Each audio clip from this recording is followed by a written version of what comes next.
fresh fruits, kiwi, avocado, oranges, pomelo, apple, An green avocado is a fruit. apple. Yeah. And we have grapes, mangoes. Yung mango natin, I guess I need to do it today. The mango float and pineapple for my ham. And we have also blueberry and rambutan. Laki na ano natin.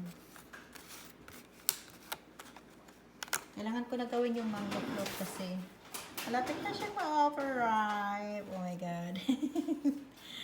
Binabili ko to sa Asian store. Bihira lang yan dito sa mga regular store na. Meron yung honey mango. Ito yung ano natin sa Pinas.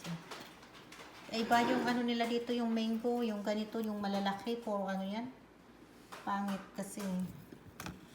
Yan, so my grapes tayo dito. So more fruits tayo mga lalabs.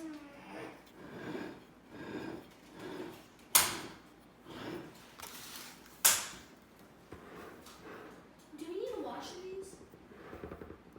You can.